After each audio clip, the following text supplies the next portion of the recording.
Halo, perkenalkan nama saya Agustina Kusmayanti Panjaitan. Saya dari Prodi Pendidikan Biologi Universitas Kristen Indonesia. Pada kesempatan kali ini saya akan menjelaskan tentang sistem ekskresi pada manusia. Sistem ekskresi pada manusia. Jadi, tubuh kita memiliki organ-organ penting seperti paru-paru, hati, ginjal, kulit yang disebut sistem ekskresi. Fungsi sistem ekskresi pada manusia adalah melakukan proses pembuangan zat-zat beracun, sisa metabolisme tubuh kita, dan menjaga keseimbangan cairan dalam tubuh kita. Misalnya, karbon dioksida. Tubuh kita memproduksi karbon dioksida karena metabolisme respirasi sel dan nitrogen yang berasal dari hasil metabolisme protein. Kedua zat ini sudah tidak dibutuhkan lagi oleh tubuh kita, sehingga jika tidak dikeluarkan, maka zat tersebut akan jadi racun di dalam tubuh kita. Jika tubuh kita kebanyakan karbon dioksida, zat tersebut bisa menurunkan pH darah kita dan akhirnya darah kita bakal jadi lebih asam. Jika sudah begini, kita akan mengalami asidosis yang ditandai dengan rasa mual, pusing, sakit kepala, dan rasa tidak nyaman yang lainnya. Maka dari itu, sebelum zat-zat semacam karbon dioksida ini numpuk dan jadi racun dalam tubuh kita, paru-paru sebagai organ ekskresi mengeluarkan zat beracun tersebut. Bentuknya bisa berupa gas atau cairan hasil sampah metabolisme tubuh. Nah, biar kita makin paham, mari kita bahas organ-organ apa saja yang termasuk sistem ekskresi dan apa saja fungsi sistem ekskresi pada manusia. Yang pertama, ginjal. Sistem ekskresi yang satu ini terletak di belakang rongga perut, tepatnya di kanan dan kiri tulang belakang kita. Letak ginjal kanan lebih rendah dari ginjal kiri karena memberi ruang untuk hati. Bentuk ginjal sekilas mirip kacang merah, tapi dengan ukuran yang jauh lebih besar. Ukurannya hampir sama dengan kepalan tangan kita, sekitar 10 cm.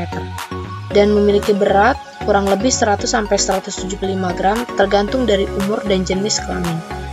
Dalam sistem ekskresi tubuh, ginjal berfungsi menyaring zat-zat sisa metabolisme dalam darah, terutama dari hati.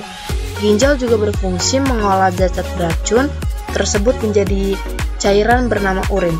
Urin ini kemudian akan disalurkan melalui ureter ke kandung kemih dan akan dikeluarkan melalui uretra. Selain itu, ginjal juga berfungsi untuk membuang gula darah yang melebihi kadar normal dan mengatur keseimbangan kadar garam, asam, dan basa dalam tubuh kita. Berikut adalah pembahasan ginjal. Yang pertama, struktur dan fungsi ginjal. Yang kedua, proses pembentukan urin pada ekskresi. Yang ketiga, kelainan dan gangguan pada ginjal. Manusia memiliki sepasang ginjal yang berwarna merah. Organ tersebut berbentuk seperti biji kacang merah dengan ukuran panjang sekitar 10 cm. Ginjal terletak di rongga perut sebelah kiri dan kanan ruas-ruas tulang pinggang. Berikut adalah bagian-bagian ginjal. Yang pertama, kapsul. Kapsul itu yang merupakan selaput tipis yang menyelubungi ginjal. Yang kedua, korteks atau kulit ginjal yang merupakan lapisan bagian luar pada ginjal. Yang ketiga, medula atau sumsum ginjal yang merupakan lapisan dalam ginjal. Yang keempat, rongga ginjal yang merupakan tempat penampungan urin yang kemudian mengalirkannya ke ureter. Adapun fungsi ginjal pada organ ekskresi manusia. Yang pertama adalah menyaring zat-zat sisa metabolisme dari dalam darah. Yang kedua, mempertahankan keseimbangan cairan tubuh. Yang ketiga, menjaga tekanan osmosis dengan cara mengatur keseimbangan garam-garam dalam tubuh. Yang keempat, mempertahankan keseimbangan kadar asam dan basa dari cairan tubuh dengan cara mengeluarkan kelebihan asam atau basa melalui urin. Yang kelima, mengeluarkan sisa-sisa metabolisme seperti urea, kreatinin, dan amonia. Yang kedua, kita akan membahas proses pembentukan urin pada sistem ekskresi manusia. Proses pembentukan urin pada manusia melalui 3 tahapan, yaitu yang pertama, filtrasi atau penyaringan. Zat berupa air, garam, asam amino, glukosa, dan urea mengalami penyaringan kemudian masuk ke kapsul albumen. Zat bermolekul besar seperti protein tetap berada di pembuluh darah. Hasil penyaringan itu disebut filtrat glomerulus atau urin primer. Yang kedua, reabsorpsi atau penyerapan kembali. Dari kapsul Bowman, urin primer menuju tubulus contortus proximal. Dalam perjalanannya terjadi reabsorpsi zat-zat yang masih berguna bagi tubuh, seperti glukosa, garam, air, dan asam amino. Proses reabsorpsi menghasilkan filtrat tubulus atau urin sekunder. Yang ketiga, augmentasi atau penambahan zat sisa. Urin sekunder dari tubulus contortus proximal menuju tubulus contortus distal. Di sini melalui pembuluh kapiler darah melepaskan zat-zat yang tidak berguna bagi tubuh ke dalam urin sekunder. Selanjutnya terbentuklah urin sesungguhnya. Urin ini selanjutnya menuju tubulus collectifus dan akhirnya bermuara ke rongga ginjal. Dari rongga ginjal, urin dialirkan melalui ureter menuju kandung kemih. Jika kandung kemih sudah cukup mengandung urin, dinding kandung kemih menjadi tertekan. Tekanan inilah yang menyebabkan rasa ingin buang air kecil. Selanjutnya, urin dikeluarkan melalui saluran pembuangan yang disebut uretra. Secara garis besar, pembentukan urin dapat dilihat pada skema seperti berikut. Berawal dari darah masuk korteks ginjal, lalu ke filtrasi di glomerulus, lalu ke urin primer, lalu ke reabsorpsi di tubulus proximal, lalu ke urin sekunder, lalu ke augmentasi di tubulus distal, lalu ke urin sesungguhnya. Urin sesungguhnya dikumpulkan sementara di tubulus collectifus, lalu ke ureter, lalu ke kandung kemih, lalu ke uretra, lalu ke urin keluar tubuh. Ada juga komposisi urin dalam keadaan normal. Itu yang pertama, air, kurang lebih 95%. Yang kedua, urea, asam urat, dan amonia merupakan sisa pembongkaran protein. Yang ketiga, zat warna empedu yang mengakibatkan warna kuning pada urin. Yang keempat, bermacam-macam garam, terutama garam dapur atau NaCl. Yang kelima, beberapa zat yang bersifat. Yang ketiga, kita akan membahas kelainan dan gangguan pada ginjal. Jenis-jenis kelainan dan gangguan pada ginjal yang pertama, ada uremia, yaitu tertimbunnya urea dalam darah sehingga mengakibatkan keracunan. Yang kedua, ada albuminuria, yang merupakan urin mengandung albumin atau protein darah. Hal ini terjadi karena adanya kerusakan pada glomerulus sehingga proses filtrasi berlangsung tidak sempurna. Yang ketiga, diabetes insipidus, yang merupakan penyakit kekurangan hormon vasopresin atau hormon antidiuretik atau ADH yang mengakibatkan hilangnya kemampuan mereabsorpsi cairan. Akibatnya, penderita mengeluarkan urin yang berlebihan bisa mencapai 20 liter per hari. Yang keempat, diabetes mellitus, yang merupakan tandanya adanya glukosa dalam urin. Terjadi karena menurunnya hormon insulin yang dihasilkan pankreas. Yang kelima, nefritis, adalah suatu gangguan pada ginjal karena infeksi bakteri Streptococcus sehingga mengakibatkan protein masuk ke dalam urin. Yang keenam adalah batu ginjal, terbentuknya endapan dari garam kalsium dan penimbunan asam urat sehingga membentuk CaCO3 atau kalsium karbonat pada ginjal maupun pada saluran ginjal atau kandung kemih. Yang ketujuh adalah gagal ginjal, gangguan pada ginjal yang mengakibatkan menurunnya fungsi-fungsi ginjal sehingga tidak mampu melakukan penyaringan zat sisa metabolisme tubuh yang seperti contohnya urea. Yang kedua, kita akan membahas sistem ekskresi hati. Hati merupakan sistem ekskresi yang menjadi pusat sortasi zat-zat yang ada dalam tubuh kita. Zat yang akan disaring berasal dari sistem pencernaan. Sistem ekskresi hati berfungsi memilih zat-zat mana saja yang masih berguna bagi tubuh, yang harus dibuang dan harus diolah lagi. Saat menemukan zat beracun, hati akan mengubahnya menjadi zat yang lebih aman. Contohnya saat mengkonsumsi makanan berprotein, zat protein bakal dicerna menjadi asam amino. Asam amino dibutuhkan untuk memperbaiki sel pada tubuh. Nah, asam amino ini mengandung nitrogen, pahami friend. Jadi ketika asam amino sudah terserap tubuh, nitrogen yang terkandung bakal terlepas. Sistem ekskresi hati memisahkan nitrogen dari asam amino yang kemudian bergabung dengan zat yang lain.